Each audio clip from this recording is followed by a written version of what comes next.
আপনারা দেখছেন এএস বাংলা, আপনাদের সাথে আমি রিয়াঙ্কা। 15 জন সদস্য নিয়ে গঠিত হলো এসডিপি এর রাজ্য কমিটি। নবনির্বাচিত সভাপতি হলেন দমকলের কৃতি সন্তান হাকিকুল ইসলাম। রবিবার ঐতিহাসিক নবাবী সহ লালবাগ সেমিনার হলে অনুষ্ঠিত হয় রাজ্য প্রতিনিধি পরিষদ। আগামী 3 বছরের জন্য 15 জনের রাজ্য কমিটি গঠন করা হয়। এদিনে সবাই অতিথি হিসেবে উপস্থিত ছিলেন এসডিপিআই সর্বভারতীয় সহ সভাপতি মোহাম্মদ শাফি, সর্বভারতীয় সাধারণ সম্পাদক ইলিয়াস মোহাম্মদ থম্বে, জাতীয় কমিটির সদস্য ইয়ামউদ্দিন। এদিনের প্রতিনিধি পরিষদে বিভিন্ন জেলা থেকে প্রায় 150 শতাধিক প্রতিনিধি যোগদান করে। প্রাক্তন রাজ্য সভাপতি তায়েদুল ইসলামের হাত দিয়ে পতাকা উত্তোলনের মধ্য দিয়ে সভার সূচনা হয়। নতুন রাজ্য সভাপতি হিসাবে নির্বাচিত হন হাকিকুল ইসলাম, সহ সভাপতি তায়েদুল ইসলাম, স্বপন কুমার বিশ্বাস ও আব্দুল কাইয়ুম খান, সাধারণ সম্পাদক মোহাম্মদ হাসিবুল ইসলাম ও মোহাম্মদ কামাল বশিরুজ্জামান, সাংগঠনিক সাধারণ সম্পাদক সুমন মণ্ডল, সম্পাদক মোহাম্মদ শারুর আলম, মাসুদুল ইসলাম ও শাবনাম মুস্তারি, কোষাধ্যক্ষ মোহাম্মদ আফতাব আলম এবং 4 জন কমিটির সদস্য যথা হাবিবুর রহমান, মোহাম্মদ ইব্রাহিম, একেএম গোলাম মুর্তজা ও তুহিনা পারভিন। এদিনের এই রাজ্য প্রতিনিধি পরিষদে এই 15 জন সদস্যের রাজ্য কমিটি গঠন হয়। দেশের সংবিধানকে ধ্বংস করে মনুবাদী সংবিধান চালু করতে চাইছে আরএসএস নিয়ন্ত্রিত বিজেপি সরকার। এই সংবিধানের অধীনে দ্বিতীয় শ্রেণীর নাগরিক হবেন মুসলিম, আদিবাসী, দলিত মানুষেরা। তারা কর্পোরেট জগতের দাসশ্রমিকে পরিণত হবেন। তাই এই বিজেপি সরকারকে ক্ষমতা থেকে সরিয়ে দিতে বিজেপি বিরোধী সকল দলকে ঐক্যবদ্ধভাবে কাজ করতে হবে। এই আহ্বান জানান সোশ্যাল ডেমোক্রেটিক পার্টি অফ ইন্ডিয়ার সর্বভারতীয় সহ সভাপতি মোহাম্মদ শাফি। গঙ্গা ভাঙন প্রতিরোধ, রাজ্য সরকারের দুর্নীতি, শিক্ষার বেহাল দশা, মুর্শিদাবাদ বিশ্ববিদ্যালয়ের অব্যবস্থা সহ একাধিক ইস্যুতে মুখ খুলতে দেখা যায় এসডিপিআই নেতাদের। সাংবাদিকদের মুখোমুখি নবনির্বাচিত রাজ্য সভাপতি হাকিকুল ইসলাম কি বললেন, বিস্তারিত শুনুন। Party cadre base political party, এখানে আমি সভাপতি হয়েছি, তার বিশেষ কোনো আলাদা কোনো মেরিট নেই। ক্যাডার এর যতটা মূল্য পার্টি আমারও ততটা মূল্য। তাহলে পার্টির টোটাল পশ্চিমবঙ্গের সমস্ত ক্যাডারকে ধন্যবাদ জানাচ্ছি। তারা তাদের পার্টির কাজে আরও বেশি একগ্র হোক, এই আহ্বান তাদেরকে করব। আগামী দিনে আপনার লক্ষ্য কী থাকবে, কী কী পরিকল্পনা রয়েছে? আমরা জানি পশ্চিমবঙ্গ বর্তমানে হিন্দুত্ববাদের প্রতিযোগিতা চলছে।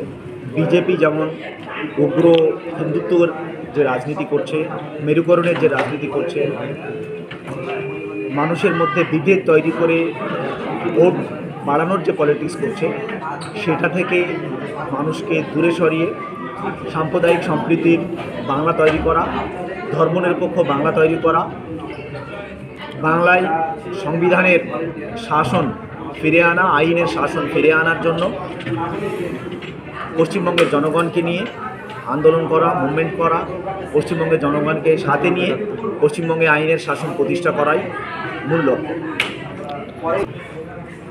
দুর্নীতির ভাগ আছে, তাতে আবাস এবং শিক্ষা, আপনি যে দুটো দুর্নীতির কথা বলেছেন, তাতে আমার কাছে শিক্ষার দুর্নীতি হচ্ছে সবচেয়ে গম্ভীর।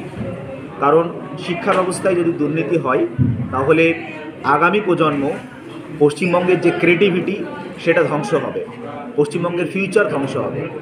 ফলে পশ্চিমবঙ্গের যত দুর্নীতি হয়েছে, সমস্ত দুর্নীতিকে গুরুত্ব অনুসারে যদি বিচার করা যায়, তাহলে ছাপিয়ে যাবে পশ্চিমবঙ্গের শিক্ষা ব্যবস্থার দুর্নীতি। এখনও বহু শিক্ষা প্রতিষ্ঠান অলরেডি বন্ধ হয়ে গেছে এবং বহু শিক্ষা প্রতিষ্ঠান বন্ধ হতে চলেছে শিক্ষকদের অভাবে।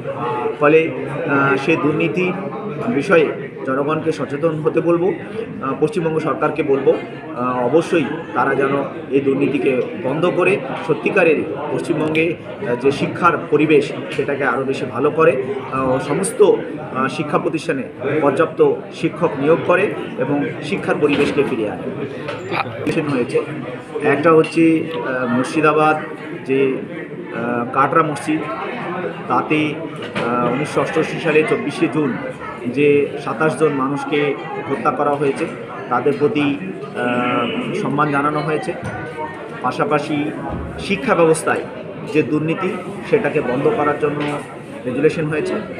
নদী ভাঙন তা নিয়ে কেন্দ্র সরকারের যে অবহেলা গাফিলতি, নদী ভাঙনের কোনো রিসেন্ট যে বাজেট হয়েছে তাতে নদী ভাঙন নিয়ে কোনো অ্যালটমেন্ট নাই, সেটা নিয়ে রেজুলেশন হয়েছে। কেন কোনো নতুন বাজেটে কেন নদী ভাঙন নিয়ে কোনো অ্যালোকেশন হয়নি, এরকম 5খানা বিষয়ের উপরে রেজুলেশন হয়েছে। ধন্যবাদ।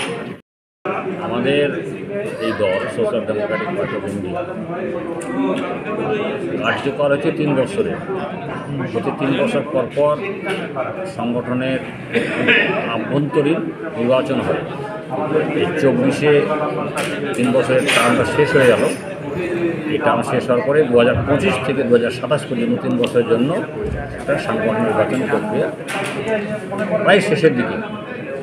আজকে যেটা হলো যে গোটা এই পশ্চিমবঙ্গ রাজ্যের জন্য কার্যকরী রাজ্য কমিটি গঠন হলো। সেই নতুন কার্যকরী যে কমিটি গঠন হলো, আজকের যে প্রতিনিধি পরিষদ তারা থেকে বেশ কয়েকটি গুরুত্বপূর্ণ রেজুলেশন নিয়েছে। তার মধ্যে একটা হচ্ছে যে সম্প্রতি দেখা যাচ্ছে যে মিডিয়ার একটা অংশ, বিশেষ করে কর্পোরেট পোষিত মিডিয়া, যাকে সবাই এখন বলছে গদি মিডিয়া, সেই গদি মিডিয়া মিথ্যা প্রচারের মধ্য দিয়ে মুসলমানদের বিরুদ্ধে একটা জিহাদ ঘোষণা করেছে এবং বিশেষ করে মুর্শিদাবাদকে তারা টার্গেট করেছে। এই টার্গেটের লক্ষ্য হিসাবে তারা বলছে যে ওটা মুসলিম সমাজই আস্তে সন্ত্রাসী হয়ে উঠছে। এই প্রচারটা করতে গিয়ে বলছে যে মুর্শিদাবাদ সহ সব জায়গায় যে মাদ্রাসা, সেই মাদ্রাসাগুলো হচ্ছে সন্ত্রাসবাদের আখড়া, সেখানে সন্ত্রাসবাদের চাষ হচ্ছে, সন্ত্রাসবাদের কারখানা, এবং সেই সূত্র ধরে তারা নিরীহ সাধারণ মানুষকে ধরছে, সন্ত্রাসবাদীগুলো চালাচ্ছে। তো এই পুরো ঘটনার তীব্র বিরোধিতা করা হয়েছে আজকে এই প্রতিনিধি পরিষদের সিদ্ধান্তে।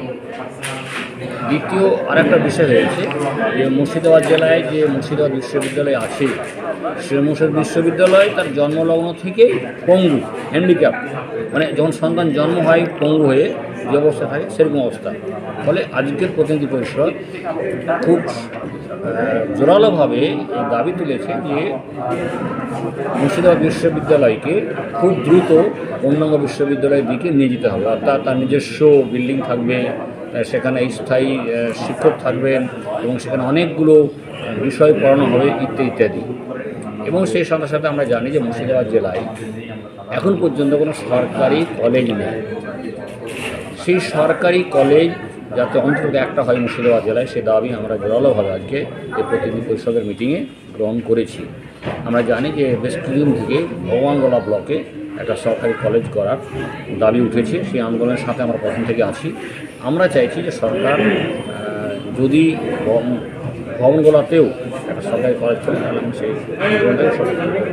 এরকম আরও কোনো সাথে গঙ্গা ভাঙন নিয়েও পদ্মা ভাঙন নিয়ে তো আমরা ইতিমধ্যে অনেক আন্দোলন করেছি। আজকে সিদ্ধান্ত হয়েছে যে গঙ্গা ভাঙন নিয়ে আমাদের আরও সামনে বৃহত্তর আন্দোলন করতে হবে এবং আগামী 1 বছর ধরে লাগাতার একটা প্রোগ্রাম থাকতে হবে। গত পরশুদিন এবং গতকাল বাজেটে